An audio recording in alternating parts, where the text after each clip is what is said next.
சூப்பரான vanilla cake மைதா use பண்ணாமல் multigrain atta use பண்ணி இந்த கேக்கை எவ்வளோ சாஃப்டாக பண்ணியிருக்கேன் பாருங்கள். எவ்வளோ சாஃப்டாக இருக்குது பாருங்கள். 2 முட்டை, வனிலா எசன்ஸ் 1 ஸ்பூன் சேர்த்து நல்லா பீட் பண்ணிக்கோங்க. மிக்சியில் நீங்கள் பீட் பண்ணிங்கன்னா இந்த அளவுக்கு நல்லா பீட் பண்ண முடியாது, ஓரளவுக்கு தான் பீட் பண்ண முடியும். ஏன்னா மிக்சியில் சூடாகிடும். அதனால் நீங்கள் லைட்டாக பீட் பண்ணால் கொஞ்சம் வந்து சாஃப்ட்னஸ் அந்த அளவுக்கு வராது, அதுதான் வித்தியாசம். நல்லா பீட் பண்ண பிறகு நான் இதில் வந்து சர்க்கரை வந்து 1/2 கப் சேர்த்துக்கிறேன். சர்க்கரை பிடிக்காமல் தான் சேர்த்துருக்கேன். நம்ம அதை பீட் பண்ணும் போதே அந்த சர்க்கரை வந்து நல்லா மெல்ட் ஆகிடும். நம்ம சேர்க்குற முட்டை, வெண்ணெய், எண்ணெய் எது சேர்த்தாலும் அது ரூம் டெம்பரேச்சரில் இருக்கிற மாதிரி பார்த்துக்கணும். ஏன்னா அப்போ தான் இந்த முட்டை ரூம் டெம்பரேச்சரில் இருந்தால் தான் அந்த சர்க்கரை வந்து நல்லா கரையிறதுக்கு யூஸ்ஃபுல்லாக இருக்கும்.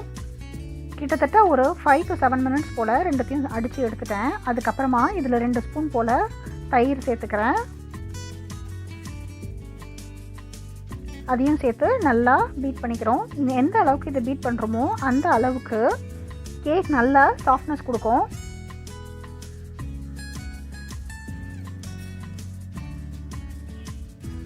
பாருங்கள், முட்டையோட மஞ்சள் நிறம் மாதிரி கிட்டத்தட்ட கொஞ்சம் லைட் ஒயிட் கலரில் அது மாறிட்டுருக்கு. இப்போ 1/4 கப் நான் இதில் தேங்காய் எண்ணெய் ஆட் பண்ணியிருக்கேன். நீங்கள் வந்து சன்ஃப்ளவர் ஆயில் இல்லைனா பட்டர் எது வேணுனாலும் ஆட் பண்ணலாம். 1/4 கப்பில் இருந்து 1/2 கப் வரையிலும் யூஸ்வலாக வந்து ஆயில் ஆர் பட்டர் ஆட் பண்ணுவாங்க. 1/4 கப் பட்டர் ஆட் பண்ணிங்கன்னா உங்களுக்கு கேக் வந்து ரொம்ப டென்ஸாக இருக்காது. இதுவே நீங்கள் 1/2 கப் போல் ஆட் பண்ணிங்கன்னா கேக் வந்து ரொம்ப ஹெவியாக இருக்கும். பேன் சூடு பண்ணி வச்சுட்டேன் சைடில். இப்போ இதில் வந்துட்டு 1 cup atta, 1 teaspoon baking powder, 3 teaspoon பால் பவுடர், இது 3த்தையும் சேர்த்து வச்ச மிக்சரை இதில் நான் ஆட் பண்ணி லைட்டாக மிக்ஸ் பண்ணி கொடுக்குறேன்.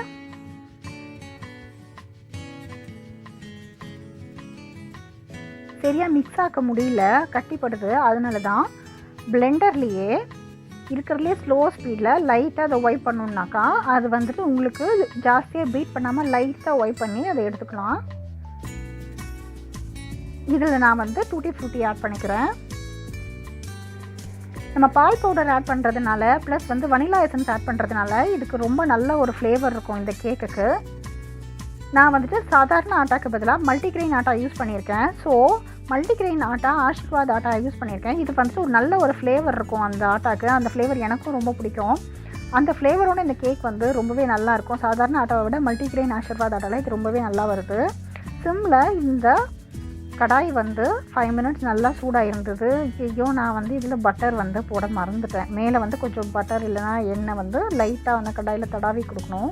இது வந்து நான்ஸ்டிக் பேனு, ஸோ அதை நான் மறந்துட்டேன். அதுக்கு பதிலாக வந்துட்டு நம்ம என்ன பண்ணலான்னா ஒரு ஸ்பூன் மாதிரி எண்ணெயை வந்துட்டு சுற்றி வந்து இதில் லைட்டாக ஊற்றி கொடுத்துடலாம்.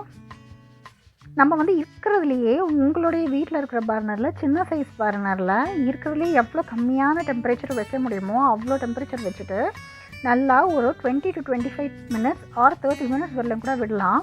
நீங்கள் கேக் வந்து 1 கப் மாவில் செஞ்சு பார்த்துட்டு அது உடனே நல்லா வந்துச்சுன்னா நீங்கள் வந்து ஒரு 4 கப்பு 3 கப் மாவு மாதிரிலாம் போட்டு ட்ரை பண்ணால் செட் ஆகாது. 1 கப் மாவுனா கீழே அது தீயாமல் அழகாக வரும். 1/2 கப் மாவுனா அது வெந்து வர்றதுக்குள்ளே உங்களுக்கு வந்து கீழே வந்து அடிப்பிடிக்க ஆரம்பிச்சிடும். பாருங்கள் எவ்வளோ அழகாக வந்து ரோஸ்ட் ஆகி வந்து பேக் ஆகி வந்திருக்கு. நம்ம இதே மெத்தடில் பண்ணிவிட்டு நம்ம ஓவன்லேயும் வைக்கலாம். ஓவனில் வைக்கும்பொழுது மேல் பாகம் இந்த மாதிரி ப்ரௌனிஷாகவும் அடிப்பாகம் வந்துட்டு ஒயிட்டிஷாகவும் இருக்கும். பட் வந்து நம்ம இந்த மாதிரி நான்ஸ்டிக் பேனில் பண்ணும்போது மேலே ஒயிட்டாகவும் கீழே ப்ரௌனிஷாகவும் வரும். இன்கேஸ் நீங்கள் பண்ணும்போது லைட்டாக தீங்கிருச்சுன்னா நீங்கள் தேங்காய் திருவுறோம் இல்லையா, அதை வச்சுட்டு அதை ஸ்க்ராப் பண்ணி எடுத்துடலாம். நல்லா கூல் டவுன் ஆகணும். நல்லா கூல் டவுன் ஆன பிறகு கட் பண்ணோன்னா உங்களுக்கு உடையாமல் வரும். பாருங்கள், சாஃப்டாக இருக்குது. டேஸ்ட்டும் கூட ரொம்ப நல்லா இருக்குது. ஃப்ளேவரும் நல்லாயிருக்கு. அழகாக ரொம்ப சாஃப்டாக வருது.